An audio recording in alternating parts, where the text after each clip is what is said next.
बेपनाह प्यार तुमसे भाग 1।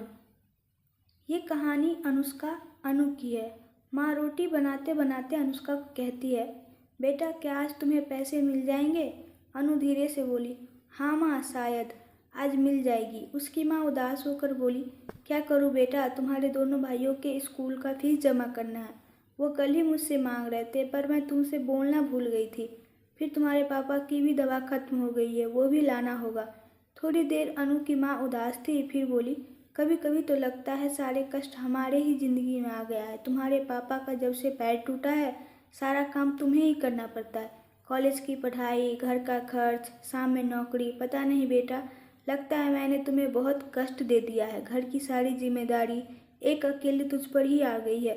वो बोलते बोलते रोने लगी। ये देखकर उसके पिता रंजीत जी बोले, काश मैं एक्सीडेंट में ही मर जाता तो आज कम से कम तुम लोगों पर बोझ तो नहीं बनता। तुम लोगों को इस तरह बेसहारा और मजबूर होते तो नहीं देखता।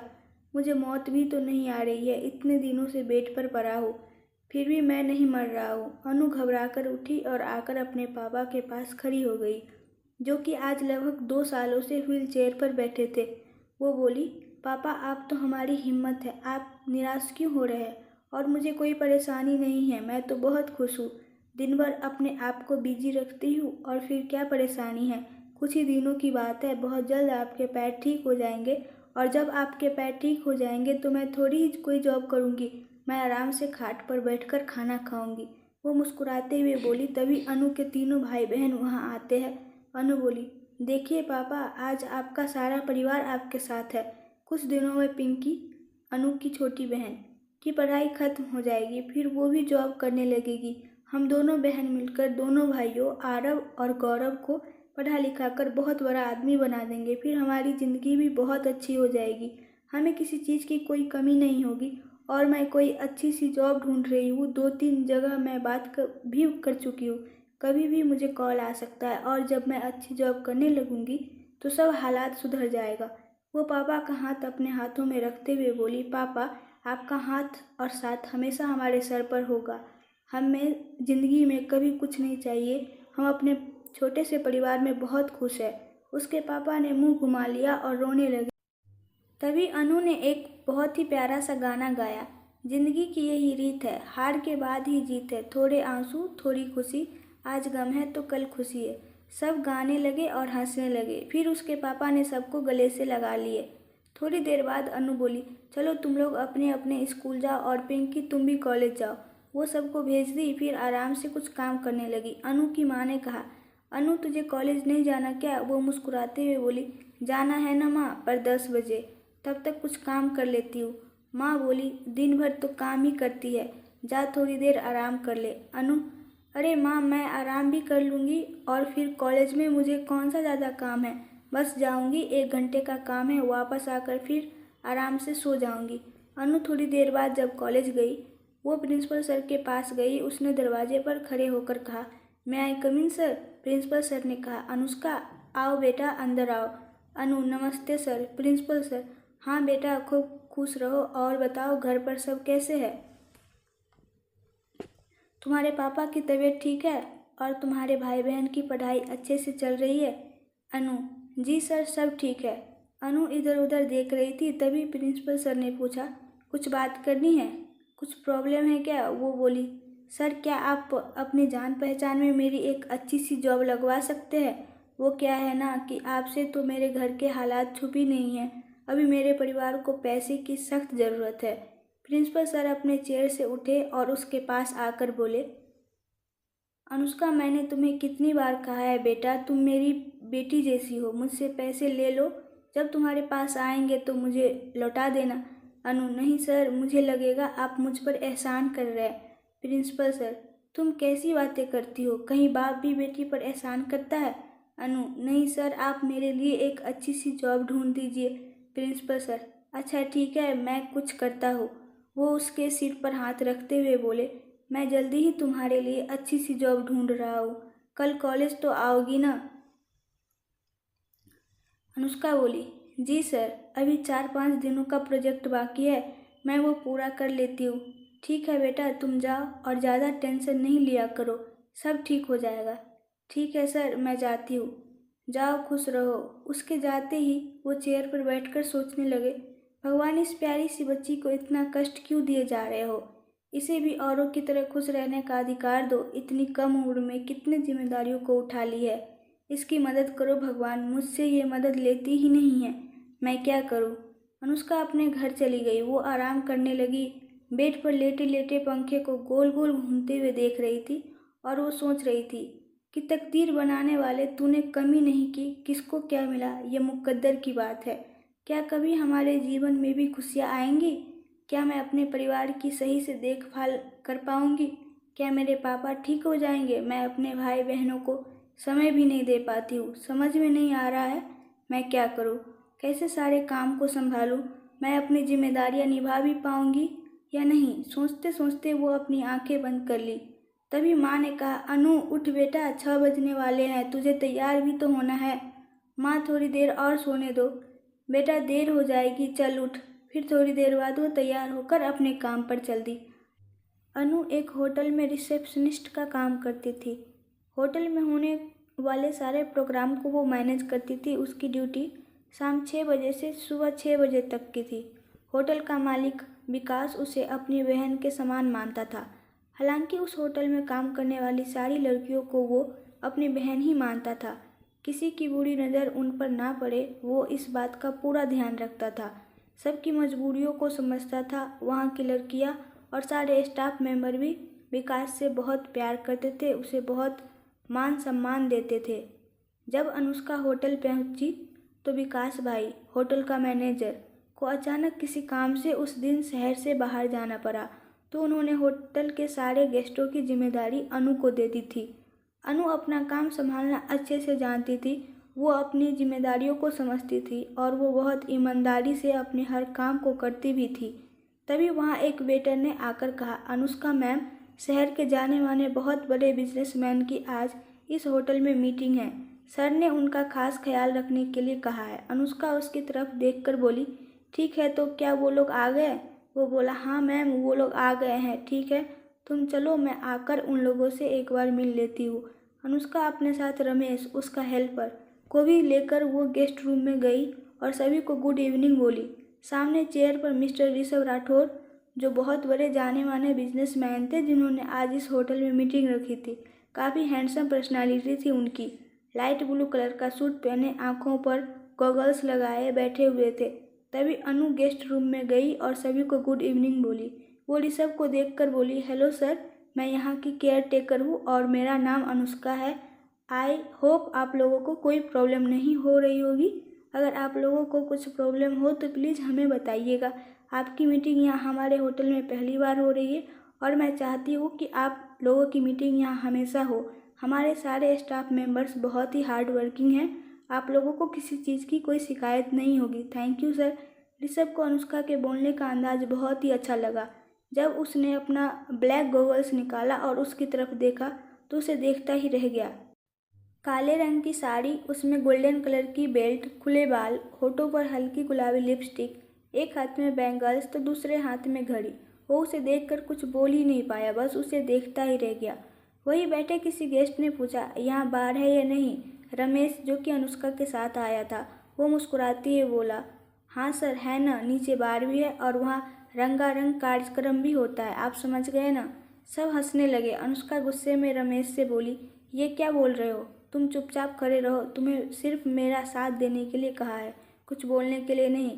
ऋषभ के कुछ गेस्ट ने कहा, क्यों अनुष्का मैम, क्या ये सच बोल रहा है। अनुष्का इधर उधर देखते हुए बोली, जी हाँ सर, नीचे बार भी है, आप सब वहाँ जा सकते हैं।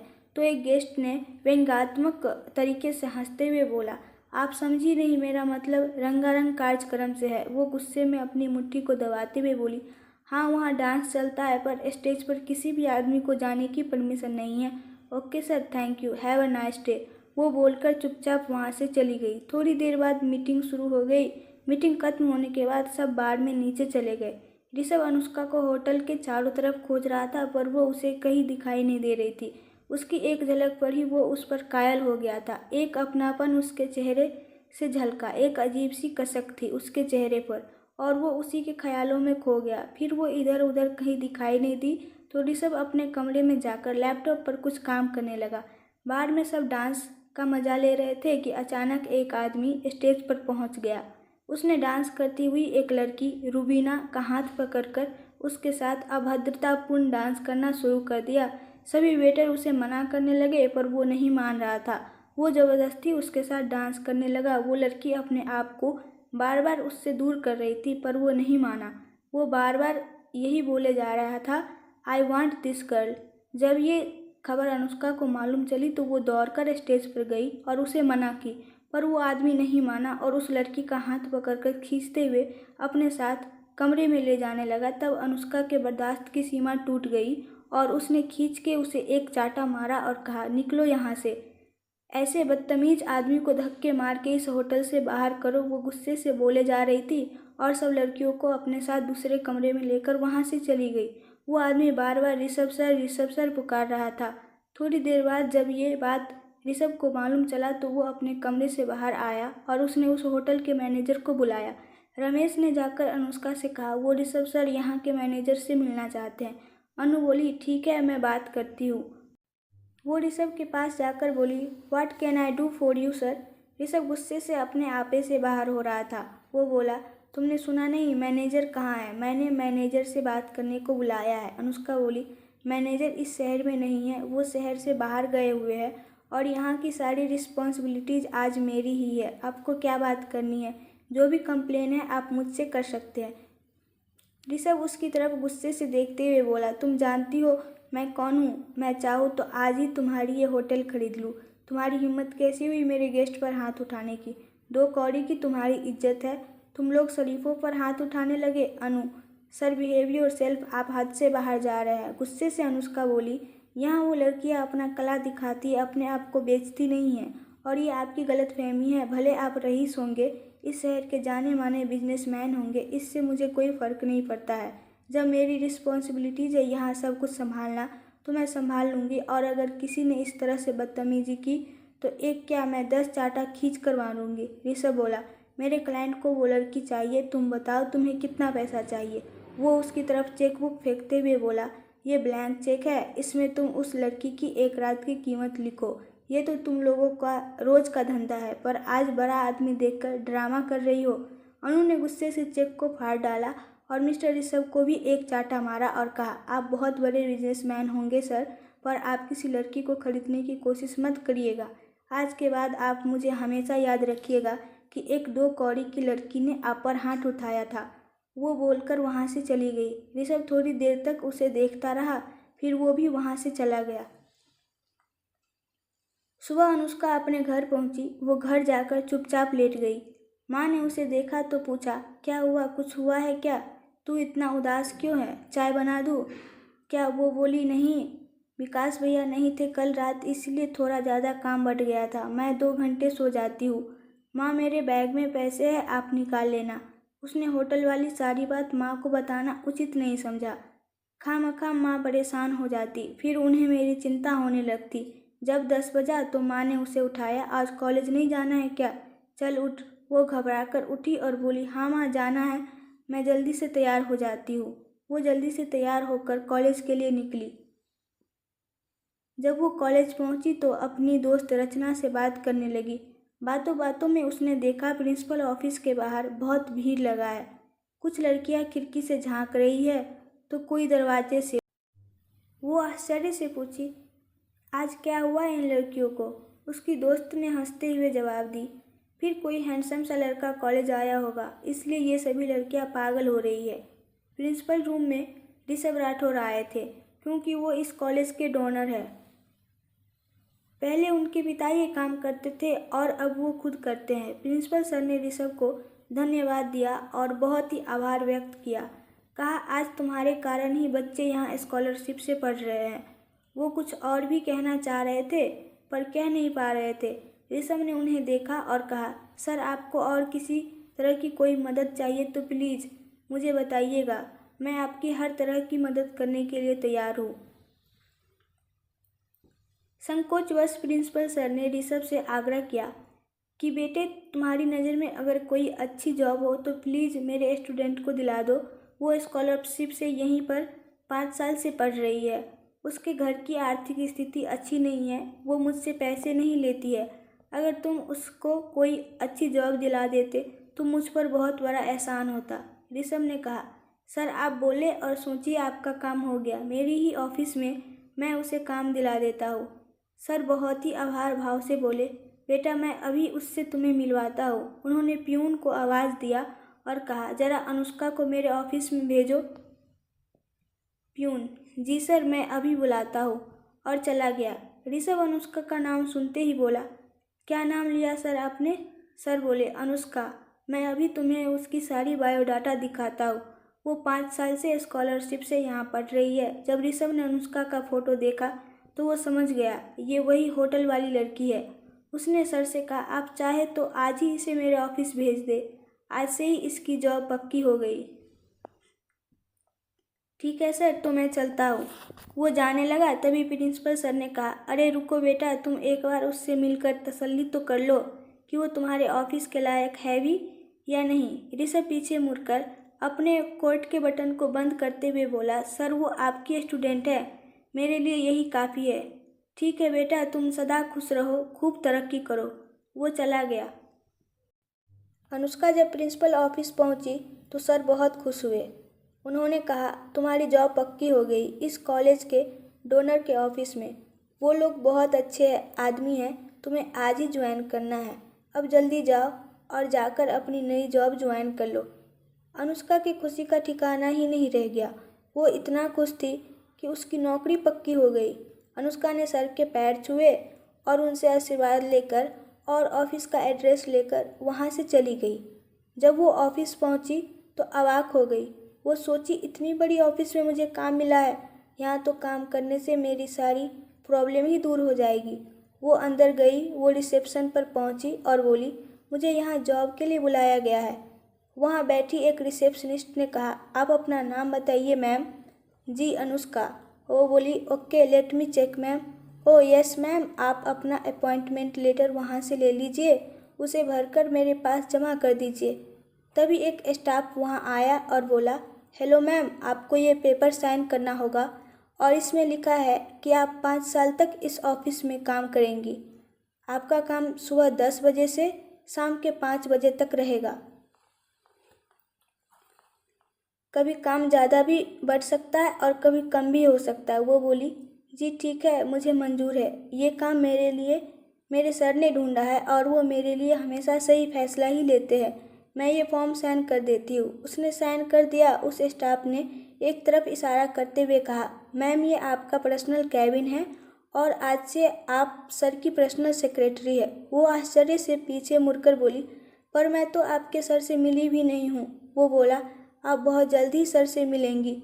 वो खुशी खुशी अपनी कुर्सी पर बैठ गई। उसे लग रहा था आज किस्मत उस पर कुछ ज़्यादा ही मेहरबान है। आज सुबह ना जाने मैं किसका मुंह देखकर उठी थी, सब अच्छा ही हो रहा है। अब शाम में मैं घर मिठाई लेकर जाऊंगी। नहीं नहीं, पहले मंदिर भगवान के दर्शन करूंगी। चलिए भगवान जी, आपने मेरी किस्मत के दरवाजे तो खोले।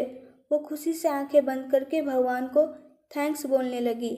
तभी एक स्टाफ आया और बोला, मिस अनुष्का, सर का मीटिंग 5th फ्लोर पर है, आप वहाँ जाइए। वो बोली, पर जाना कैसे है? मैं आज ही यहाँ आई हूँ। कोई बात नहीं, मैं आपको रास्ता बता देता हूँ। उस तरफ लिफ्ट है, वहाँ से चले जाइए। जी शुक्रिया। जब वो लिफ्ट के पास खड़ी थी तो किसी ने उसका हाथ जोर से खींच लिया और उसे अपनी बाहों में भरकर उसके होठों पर एक किस किया। वो उसे पैर से मारने लगी, पर जब उसने उसका चेहरा देखा तो गुस्से से उसे अपने हाथों से मारने के लिए अपना हाथ उठाई, पर वो रोक लिया। ये ऋषभ ही था। उसने अनुष्का की तरफ देखते हुए कहा, उस दिन के थप्पड़ का जवाब मैंने आज तुमसे ले लिया। और वो 3rd फ्लोर पर ही लिफ्ट से बाहर निकल गया। अनु को कुछ समझ नहीं आ रहा था, ये उसके साथ क्या हो रहा है। उसकी घबराहट बढ़ती जा रही थी। उसे लगा कि वो यहाँ से भाग जाए। वो रोने लगी। फिर थोड़ी देर बाद अपने आप को संभालते हुए और अपने आंसुओं को पोंछते हुए वो मीटिंग रूम में चली गई। उसे मालूम था उसके लिए ये जॉब बहुत ज़रूरी थी। सभी लोग मीटिंग रूम में बैठे थे। अगर आपको इस कहानी के आगे का पार्ट देखना है तो कमेंट में बताएं और प्लीज़ आप लोग मेरे चैनल को सब्सक्राइब कर दो। Thank you.